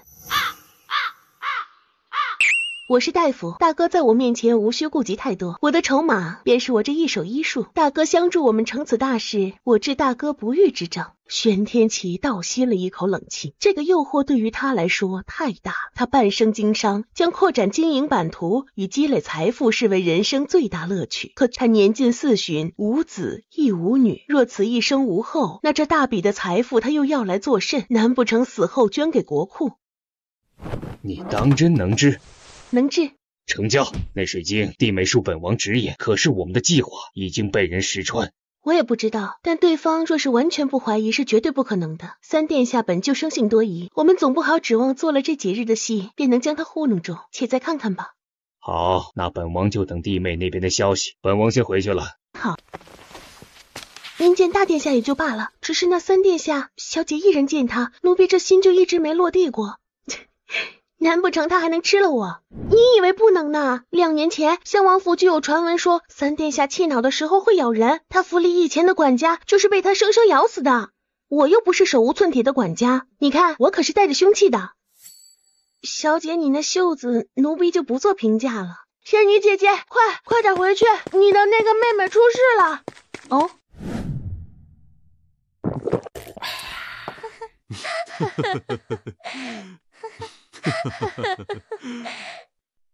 他不是好好的在跟五殿下喝酒，你怎的说他出事了？因为我曾听父王说过，武叔家里美妾成群，但凡好人家的女孩都对他避之不及，万万不敢与他扯上关系。是才是武叔主动过来邀请凤家小姐过去喝酒的，我一看就赶紧跑出去叫你了。谁知道你的妹妹好像还挺乐意的。既然人家乐意，姐姐就不去做那恶人了。是啊，我看你那妹妹也不像是省心的，仙女姐姐还是不要去管了。哈哈，小姐，你慢点。二姐姐，四妹妹有些喝多了，我去与她坐一辆车吧，省得出事。好，黄泉你也跟着三小姐一起，不然凤粉再闹起来，她们几个丫头可是压不住的。那小姐呢？放心，我有搬走。怎么还没到？回二小姐，雪实在太大了，有条小路堵着不能走，咱们现在绕了远道。怎么有种不祥的预感？主人小心！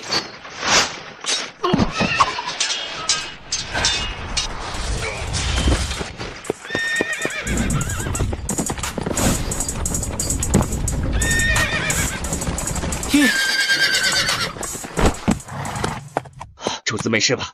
没事。给，从那车夫身上拔下来的，我瞅着不像大顺的东西。奔走，趴下。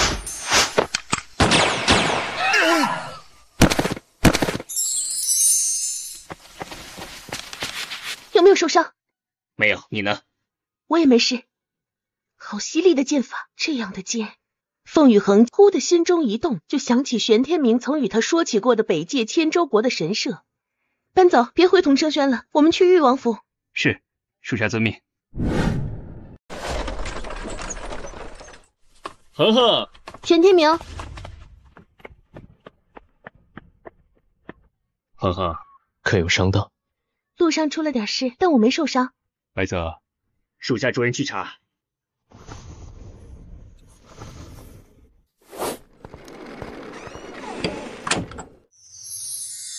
你看看这剑，搬走说不像是大顺的东西，但我看不懂。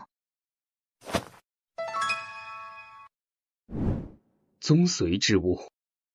宗髓，东边的。对，可宗髓人并不擅长骑剑，虽也有弓箭手，但也只是做常备之用，没有什么突出的。这剑力道极大，第二支箭射来时，搬走就怕再有偷袭，还故意将车拐着弯的赶，却还是被射了进来。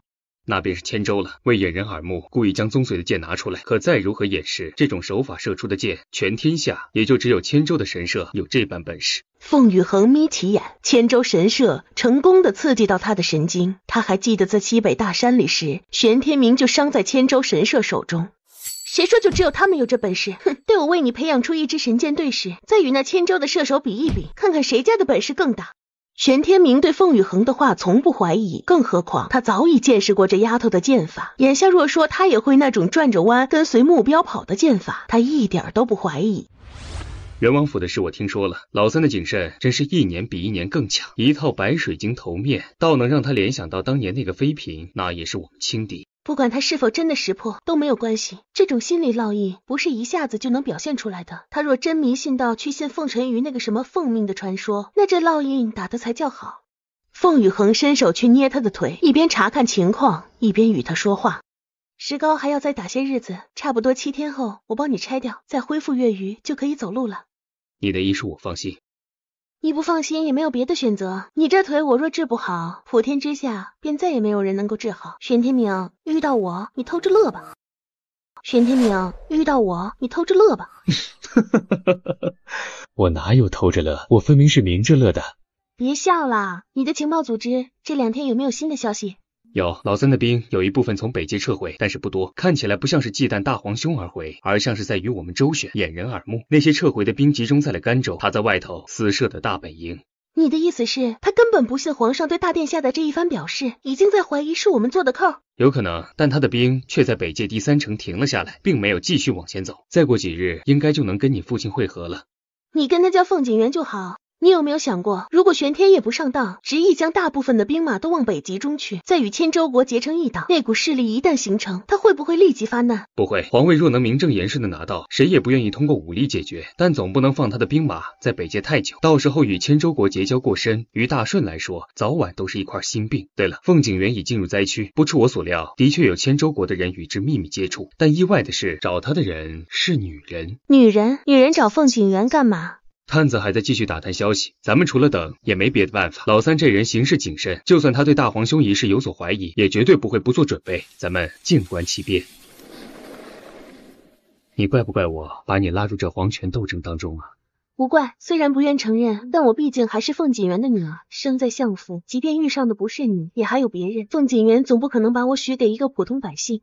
相府的女儿，不管嫡庶，都是要配王侯将相的，所以这斗争我逃不开，也躲不过。只是并不喜欢，对吗？你尚未及笄，哪里是过这种日子的年岁，终究是我不好，没能给你踏实安稳。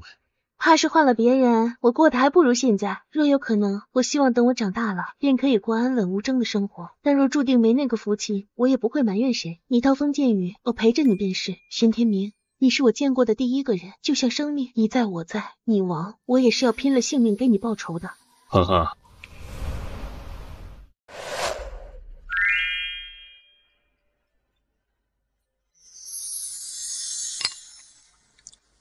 小姐，大小姐求见。把她放进来吧。是。求人办事还来这么早，真没个眼力劲儿。你怎么还嫌人家来的早了？别说他是早上来，哪怕是半夜来，只要把那300万两往我面前一放，我立马动手干活。小姐，你就那么缺钱？对，而且这300万还远远不够。300万还不够，加上之前的一共有500万。哦对，人还借给凤香100万两，那400万两也不少了呀。少得很。乖乖，小姐这是要干什么？居然要这么多银子，通敌叛国吗？走吧，咱们去拿钱。二妹妹，这是剩下来的300两。那啥，咱们开始吧。你最好老实一点，否则我就把同生轩的人全都叫来守在这里，让下人们都知道里头有凤家大小姐在看病。不用，不要叫，谁也不要叫，我不看了还不行吗？果然是做贼心虚，看这种病怕人知道，有本事当初别干那下作的事儿啊。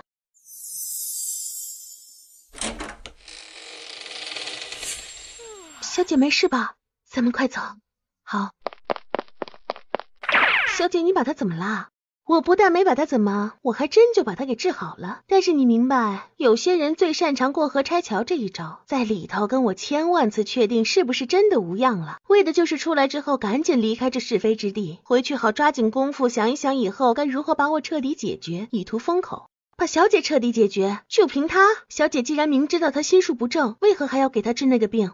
因为有些人和事还需要这位倾国倾城的大姐姐来做药引子，引蛇出洞，少不了她在中间周旋。可就这么把她治好，岂不是太便宜她了？便宜吗？治好不等于她就可以有恃无恐，想要抹去一切事实吗？这想得美。小姐，要立即安排嬷嬷入府吗？他说现在伤口还没有完全愈合，要3天之后才能下地走动。这几日对外就说天太冷，我染了风寒，我老太太那边的请安也不去了。3天之后你带那嬷嬷进府，记得要悄悄的，千万不能让人发现。放心吧，三老爷的安慰说过，他会亲自将人送过来，想来应该会是在夜里。好。大小姐，这人是活着还是死了？当然是活的，我想应该是被这位大哥点了穴道吧。行了，先让这嬷嬷醒来吧。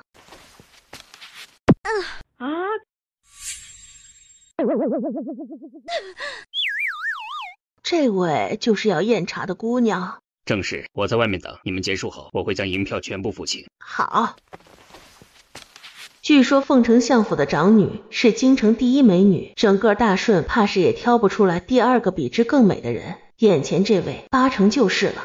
这要验的是处子身，又是通过这样的方式把我带进府，明摆着就是不想让人知道。若是一个不小心，便是只有等死的份。小姐，老奴从前是宫中的掌事嬷嬷，参与过3次查验秀女。小姐请放心，老奴的眼睛是1等1的好。那就劳嬷嬷费心了，有什么需要配合的，就同我的丫头说。夜里太黑，要掌烛灯，烦请姑娘去取2支烛吧。请小姐到床榻上躺下，卸裤褪去即可。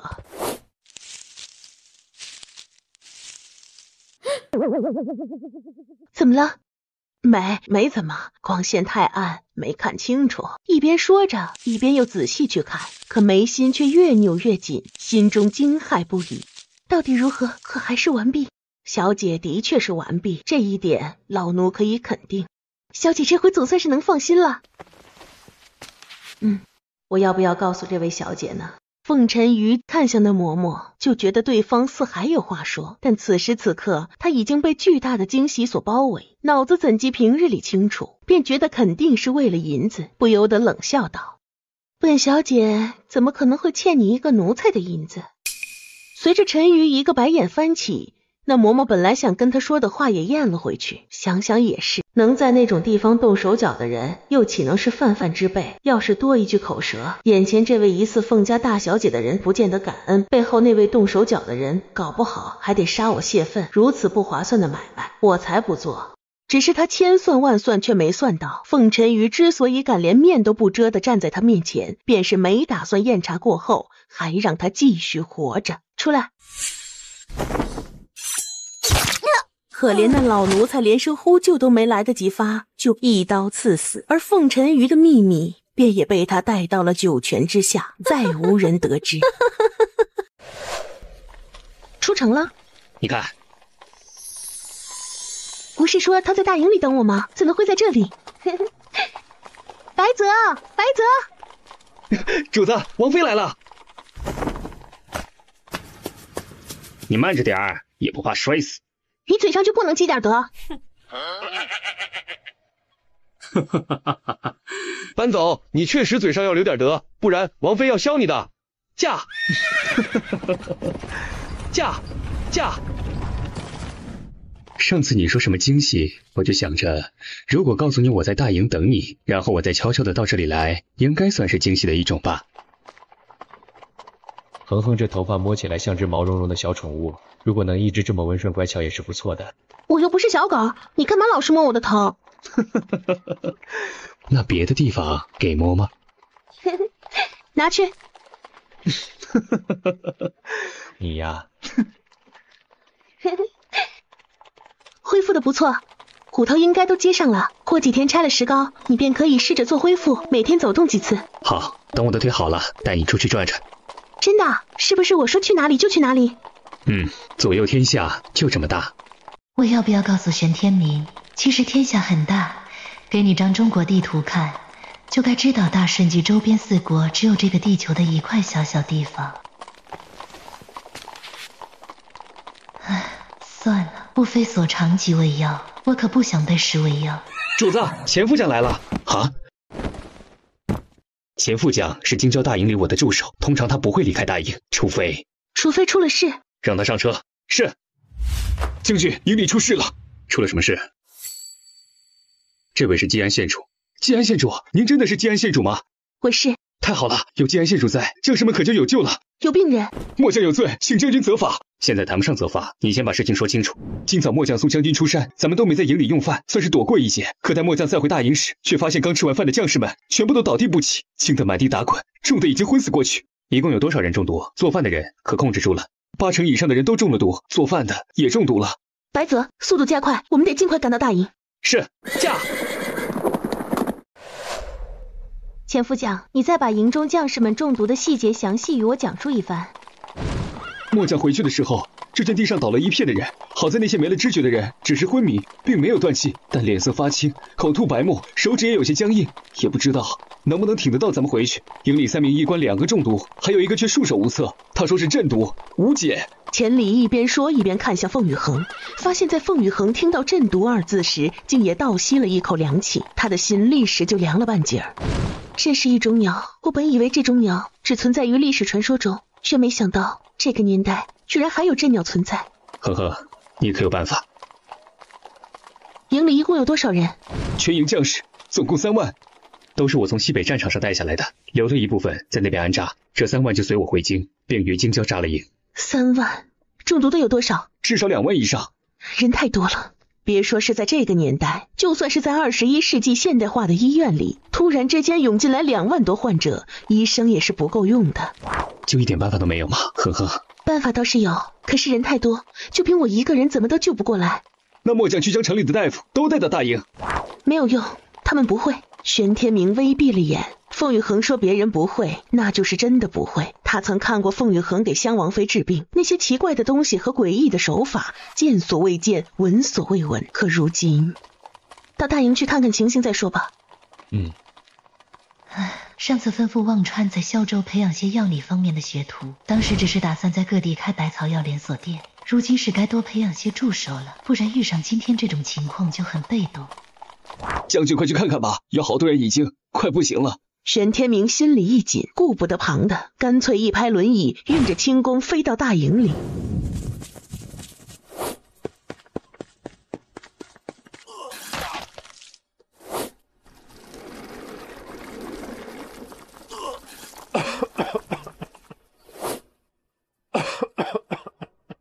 情况比我出来时要严重的多，只怕再耽搁不起了。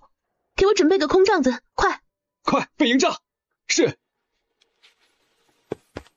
有将士快跑而去，剩下的人却有些奇怪，何以钱理要这么听一个小孩子的话？钱理自然明白兄弟们心中所想，赶紧介绍道：这位是基安县主，就是人们传说比当年的姚神医还要精湛的凤家二小姐，也是咱们将军未来的王妃。求县主，求县主救咱们的兄弟！求县主救咱们的兄弟！凤羽恒抬头向玄天明看去，却见那人也正往他这边看来，四目相对。他从对方的眼中读懂了同样的内容，救他的兄弟。我尽力。营帐准备好了，县主还需要准备什么？叫那个没中毒的医官到帐里等我。是不是鸩毒还不能确定，但这毒性之大，却是世间罕有。我不能保证所有人都能救得活，只能说尽力。你先叫人去备水，然后再将没有中毒的将士组织起来，在我的营帐外面等着。属下遵命。人手不够，你们也得跟着帮忙。王妃放心，属下们定尽全力。好。